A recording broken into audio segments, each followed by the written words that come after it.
നമസ്കാരം കൂട്ടുകാരെ, എല്ലാവർക്കും കവീസ് ഹോം മേക്കിങ്ങിലേക്ക് വീണ്ടും സ്വാഗതം. അപ്പോൾ നമ്മൾ ഈ അടിപൊളി ചെമ്മീൻ ഫ്രൈ ആണ് ഉണ്ടാക്കാൻ പോകുന്നത്. ഈ ചെമ്മീൻ ഫ്രൈ ഉണ്ടാക്കിയെടുക്കാൻ വളരെ എളുപ്പമാണ്. അതുപോലെ ചോറിന് അടിപൊളി കോമ്പിനേഷനാണ് ഈ ചെമ്മീൻ ഫ്രൈ. ഇതിപ്പോൾ ഈ ചെമ്മീൻ ഫ്രൈ ഉണ്ടാക്കുന്നതിന് മുമ്പ് ഞാനിത് എങ്ങനെയാണ് ഇതിൻ്റെ ചെമ്മീനൊന്ന് വൃത്തിയാക്കുക എന്ന് കാണിച്ചു തരാം. ആദ്യം ചെമ്മീൻ ഫ്രൈ ഉണ്ടാക്കാൻ വേണ്ടിയിട്ട് ചെമ്മീൻ എങ്ങനെ ക്ലീൻ ചെയ്യാൻ നോക്കാം. ചെമ്മീൻ്റെ തല ഇങ്ങനെ നുള്ളിയെടുക്കുക. അതിനുശേഷം അതിൻ്റെ തൊലി പൊളിച്ച് കളയുക. വാലിൻ്റെ ഭാഗത്തെയും പിന്നെ മുകൾ ഭാഗത്തെയും തൊലി അങ്ങനെ നമുക്ക് എളുപ്പത്തിൽ പൊളിച്ചെടുക്കാൻ കിട്ടും. ഇപ്പോൾ ചെമ്മീൻ്റെ തൊലിയൊക്കെ പോയിട്ടുണ്ട്. ഇനി അതിൻ്റെ ഉള്ളിലൊരു വെയിനുണ്ട്, അതും കൂടി നമ്മൾ എടുത്ത് കളയണം. അതിന് ഏറ്റവും എളുപ്പമുള്ള വഴി എന്ന് പറഞ്ഞാൽ അതുപോലെ കത്തി കൊണ്ട് അതിൻ്റെ മുകൾ ഭാഗം ഒന്ന് വരഞ്ഞു കൊടുക്കുക. അപ്പോൾ അതിൻ്റെ ഉള്ളിലുള്ള വെയിൻ നമുക്ക് നന്നായി കാണാൻ പറ്റും. അതിങ്ങനെ പതുക്കെ എടുത്ത് അങ്ങോട്ട് കളഞ്ഞു കഴിഞ്ഞാൽ ഇപ്പോൾ ചെമ്മീൻ വൃത്തിയായി കിട്ടും. ഒരെണ്ണം കൂടി ഞാൻ അങ്ങനെ ചെയ്ത് കാണിച്ചു തരാം. ഇതിപ്പോൾ നമുക്ക് മുൻഭാഗത്തുനിന്ന് ചെമ്മീൻ്റെ വെയിൻ വലിച്ചു കഴിഞ്ഞാൽ നമുക്ക് ശരിക്കും കിട്ടും. ഇപ്പോൾ ഇതുപോലെ അങ്ങനെ കിട്ടും. ഇതോടെ ചെമ്മീൻ വൃത്തിയാവേണ്ടതാണ്. പക്ഷെ ഇതിൽ മോൾ ഭാഗത്ത് ഒരു ബ്ലാക്ക് കളർ ഉണ്ട്, അതും കൂടി ഞാൻ കളയാൻ വേണ്ടിയിട്ടാണ് ഇങ്ങനെ വരച്ച് കേട്ട് കളയണം. അത് നമുക്ക് വലിച്ചെടുത്താൽ കിട്ടില്ല.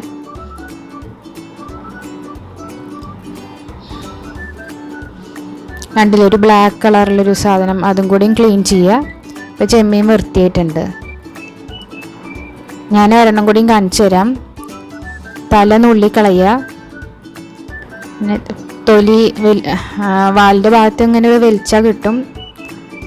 തൊലി എടുത്ത് കളയുക.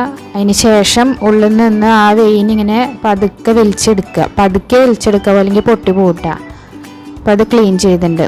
ഇനി ഇതൊന്ന് നന്നായി ഉപ്പിട്ട് കഴുകിയെടുക്കുക. അങ്ങനെ നന്നായി കഴുകി വൃത്തിയാക്കി ഉപ്പൊക്കെ ഇട്ട് കഴുകി വൃത്തിയാക്കിയിട്ടുള്ള ചെമ്മീനാണിത്. ഇതിപ്പോൾ 1 കിലോ ചെമ്മീനുണ്ട്. ഇനി ഇതിലേക്ക് ഇത് ഫ്രൈ ആക്കാൻ വേണ്ടി നമുക്ക് ആവശ്യമായിട്ടുള്ള സാധനം ഒരു 10-30 ചുവന്നുള്ളി ഉണ്ട്. പിന്നെ കുറച്ച് ചുവന്നുള്ളി ഒരു 10 എണ്ണം ഞാൻ മാറ്റി വെച്ചിട്ടുണ്ട്. ഇതിൽ കൂടുതലുള്ള ചുവന്നുള്ളി നമ്മൾ ആവശ്യത്തിന് മുളക് പൊടി. അപ്പം ഞാനിതിലേക്ക് ഒരു 3 ടീസ്പൂണിൻ്റെ അടുത്ത് മുളക് പൊടി ചേർക്കുന്നുണ്ട്. പിന്നെ അത്യാവശ്യം നല്ല എരിവ് ഓടുകൂടി ഉണ്ടാക്കേണ്ടതാണ് നല്ലത്. ഇപ്പം നിങ്ങൾക്ക് അത്ര പറ്റില്ല എന്നുണ്ടെങ്കിൽ കുറച്ചോളൂ കേട്ടോ, കുഴപ്പമൊന്നുമില്ല. ഞാൻ എന്തായാലും 3 ടീസ്പൂൺ മുളക് പൊടി എടുക്കുന്നുണ്ട്. എൻ്റെ ചെറിയ ടീസ്പൂണാണ്, അപ്പോൾ എന്തായാലും അത് എനിക്ക് കൂടുതലല്ല. അപ്പോൾ 3 ടീസ്പൂൺ മുളക് പൊടി ഇട്ടു. ഇനി ഇതിലേക്ക് നമ്മൾ മഞ്ഞൾപ്പൊടി ഇടണം. ഞാനിപ്പോൾ ഇതിലേക്ക് 1 ടീസ്പൂണ് മഞ്ഞൾപ്പൊടി ഇടണത്. ഇനി ആവശ്യത്തിനുള്ള ഉപ്പ് ചേർക്കുക. ഇനി ഇത് നന്നായി അരച്ച് നല്ല പേസ്റ്റ് പോലെ ആക്കിയെടുക്കുക. അപ്പം ഞാൻ അരച്ചെടുത്തിട്ടുണ്ട്. എന്നിട്ട് ഞാനതൊരു ചീഞ്ചട്ടിയിലേക്ക് എടുത്തേക്കാണ്. ഒപ്പം തന്നെ ഞാനത് നന്നായി ഇത്തിരി വെള്ളമൊക്കെ ഒഴിച്ചിട്ട് ആ മിക്സി ഒന്ന് കഴുകി, ഒരു 1/4 കപ്പോളം വെള്ളം ഉണ്ടാവും, കഴുകി എടുത്തിട്ടുള്ള ഇതാണിത്. ഞാൻ ആ വെള്ളവും ഉള്ളി ചമ്മന്തിയൊക്കെ ഒന്ന് നന്നായി മിക്സ് ചെയ്തെടുത്തു എന്നേ ഉള്ളൂ. ഇനി അതിലേക്ക് നമ്മൾ കഴുകി വൃത്തിയാക്കി വെച്ചിട്ടുള്ള ചെമ്മീൻ ഇടുകയാണ്. ഇത് ഹൈയിലിട്ടിട്ട് നമുക്ക് വേവിച്ചെടുക്കാം. ചെമ്മീൻ വേഗം വെന്ത് കിട്ടും, അധികം നേരമൊന്നും വേണ്ടി വരില്ല. ഇതിലത്തെ ആ വെള്ളം അങ്ങോട്ട് വറ്റുന്നതോടുകൂടി നമ്മുടെ ചെമ്മീൻ വെന്ത് കിട്ടും. ഈ ചെമ്മീനിൽ എല്ലാം ഉള്ളിച്ചമ്മന്തി ഞാൻ നന്നായി മിക്സ് ചെയ്തിട്ടുണ്ട്. ഇപ്പോൾ ചെറിയൊരു തിളയൊക്കെ വന്നു തുടങ്ങിയിട്ടുണ്ട്. ഇനി നമുക്ക് ഇത്തിരി നേരം ഇത് അടച്ച് വെച്ച് വേവിക്കാം. ഞാനിത് ഹൈയിൽ തന്നെയാണ് ഇടണത്. ഇനി മറ്റൊരു പാത്രം വെച്ചിട്ട് നമ്മൾ അതിലേക്ക് ആവശ്യത്തിന് വെളിച്ചെണ്ണ ഒഴിച്ചു കൊടുക്കുകയാണ്. ഇനി ഇതിലേക്ക് നമ്മൾ മാറ്റി വെച്ചിട്ടുണ്ടായിരുന്നില്ലേ ഒരു 10 ചുവന്നുള്ളി, ആ ചുവന്നുള്ളി നന്നായി ചെറിയ കുനുകുനുന്നനെ അരിഞ്ഞ് ഇതിലേക്ക് ചേർക്കുക. ഈ ചുവന്നുള്ളി ഇതിലിട്ടിട്ട് ഈ എണ്ണയിലിട്ടിട്ട് നന്നായി ഒന്ന് മൂപ്പിച്ചെടുക്കുക. ഗോൾഡൻ കളറൊന്നും ആവണ്ട കേട്ടോ, ഒരു ഇതൊന്ന് അരികൊക്കെ ഒന്ന് മുരിഞ്ഞ് വന്നാൽ മതി. ഇനി നമ്മുടെ മറ്റേ പാത്രത്തിൽ വെച്ചിട്ടുള്ള ചെമ്മീൻ എന്തായി നോക്കാം. അത്യാവശ്യം നല്ല തിളയൊക്കെ വന്നു തുടങ്ങിയിട്ടുണ്ട് ചെമ്മീനിന്. അത് ഞാൻ ഹൈയിൽ തന്നെയാണ് ഇട്ടിട്ടുണ്ടായിരുന്നത്. നമ്മളത് ലോ ഫ്ലെയിമിൽ ഇടണ്ട. ഇതിങ്ങനെ ഇനി തുറന്ന് വെച്ച് നമുക്ക് നന്നായി വേവിച്ചെടുക്കാം. ഒപ്പം തന്നെ അതിലത്തെ ആ വെള്ളം ഉണ്ടല്ലോ അത് നന്നായി വറ്റി വരണം. ഇടയ്ക്കിടയ്ക്ക് ഇളക്കി കൊടുക്കണം കേട്ടോ. ഇപ്പം നമ്മുടെ ചുവന്നുള്ളി അത്യാവശ്യം മുരിഞ്ഞ് വന്നിട്ടുണ്ട്.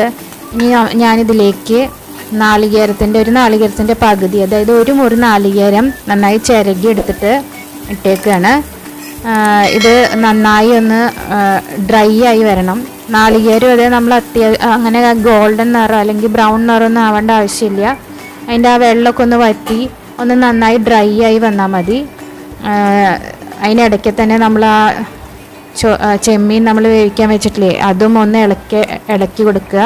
ഇല്ല വെച്ചാൽ അത് അടി പിടിക്കാൻ സാധ്യതയുണ്ട്. നമ്മൾ ഹൈ ഫ്ലെയിമിലാണല്ലോ ഇട്ടേക്കേണ്ടത്, അത് കാരണം കൊണ്ട്. അതുപോലെ അങ്ങനെ 2 പാത്രത്തിൽ, അതായത് ഒരു പാത്രത്തിൽ നമ്മൾ ഈ ചെമ്മീനും വേവിക്കാൻ വെക്കുക, മറ്റൊരു പാനിൽ നാളികേരവും ഫ്രൈ ചെയ്യാൻ വെക്കുക. അങ്ങനെയാകുമ്പോൾ അത് വേഗമാവും കേട്ടോ. അതാണ് ചെമ്മീൻ അധികം വേവില്ലല്ലോ. ഇപ്പം അതിൻ്റെ വെള്ളമൊക്കെ ഒരുവിധം വറ്റി തുടങ്ങിയിട്ടുണ്ട്. അപ്പോൾ ഞാൻ അതിലേക്ക് കുറച്ച് കറിവേപ്പിലയും കൂടി ഇടുകയാണ്. അപ്പോൾ ആ കറിവേപ്പിലയുടെ മണം കൂടി നമുക്ക് ആ ഒരു മസാലയിലേക്ക് കിട്ടാൻ വേണ്ടിയിട്ടാണ്. അതുപോലെ നമ്മൾ നാളികേരത്തിലും കുറച്ച് കറിവേപ്പില ഇട്ടിട്ടുണ്ട്. നമ്മൾ ഈ സാമ്പാറിനൊക്കെ വറുക്കുന്നത് പോലെ ആ നാളികേരത്തിൻ്റെ ഒപ്പം ആ കറിവേപ്പില ഇട്ട് കഴിയുമ്പോൾ ഒരു പ്രത്യേക മണമാണ്. ആ ഒരു കറിവേപ്പില ഇനി നന്നായി ഫ്രൈ ആയിട്ട് അതിൻ്റെ ആ വെള്ളമൊക്കെ ഒന്ന് വറ്റി ഡ്രൈ ആയി വരട്ടെ. കറിവേപ്പില അതേ ഒരു ഉണങ്ങിയ പോലെ ഇല്ല, ഡ്രൈ ആയിട്ട് വരട്ടെ. എന്നിട്ട് നമുക്ക് നാളികേരത്തിൻ്റെ ഇപ്പോൾ വെള്ളം അത്യാവശ്യം നന്നായി വറ്റിയിട്ടുണ്ട്. ഇപ്പം നാളികേരത്തിൻ്റെ വെള്ളമൊക്കെ അത്യാവശ്യം നന്നായി വറ്റി വന്നിട്ടുണ്ട്. അപ്പോൾ നോക്കിയാൽ കാണാം ഒന്ന് ഉലർന്നു വന്നിട്ടുണ്ട് നാളികേരവും ഉള്ളിയും കറിവേപ്പിലയും ഒക്കെ. ഇത്രയ്ക്കും അധികം ചുവന്ന നിറത്തിലൊന്നും നമുക്ക് വറുത്തെടുക്കേണ്ട ആവശ്യമില്ല കേട്ടോ നാളികേരം. ഇപ്പോൾ ഒരു വിധമായിട്ടുണ്ട്. ഒന്നും കൂടി ഒന്ന് ഇളക്കി ഒന്നും കൂടി യോജിപ്പിച്ച് കഴിഞ്ഞിട്ടുണ്ടെങ്കിൽ ഇപ്പോൾ നാളികേരം റെഡിയാവും.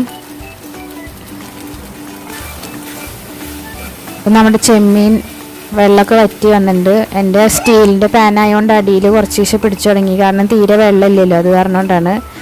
അപ്പോൾ നന്നായി ഡ്രൈ ആയിട്ടുണ്ട് ചെമ്മീൻ. ഇനി നമുക്കിതിലേക്ക് ഇത്രയും നേരം ഞാൻ ഹൈയിൽ തന്നെയാണ് ഇട്ടിട്ടുള്ളത്, അല്ലാണ്ട് ലോ ഫ്ലെയിമിലല്ല, ഹൈയിലിട്ടിട്ട് തന്നെ വേവിക്കുക. ഇനി നമുക്കിതിലേക്ക് നമ്മൾ ഫ്രൈ ചെയ്ത് വെച്ചിട്ടുള്ള നാളികേരം ഇടാം. അപ്പോൾ ഇനി നമ്മൾ ആ ഫ്രൈ ചെയ്ത് വെച്ച നാളികേരം അതിലിട്ടിട്ട് നന്നായി ഉലർത്തി എടുക്കുക.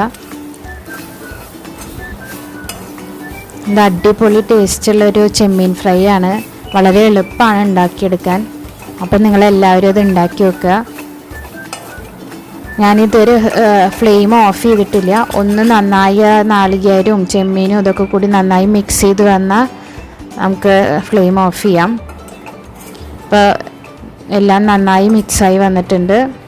അങ്ങനെ നമ്മുടെ ടേസ്റ്റി ചെമ്മീൻ ഫ്രൈ റെഡിയായി വന്നിട്ടുണ്ട്. എല്ലാവരും ഇത് ഉണ്ടാക്കി നോക്കുക, എന്നിട്ട് അഭിപ്രായം പറയുക. നിങ്ങൾക്ക് ഈ വീഡിയോ ഇഷ്ടപ്പെട്ടിട്ടുണ്ടെങ്കിൽ ലൈക്ക് ചെയ്യാനും ഷെയർ ചെയ്യാനും സബ്സ്ക്രൈബ് ചെയ്യാനും മറക്കരുത്. അപ്പോൾ മറ്റൊരു വീഡിയോ ആയിട്ട് നമുക്ക് വീണ്ടും കാണാം. Thanks for watching Kavi's home making.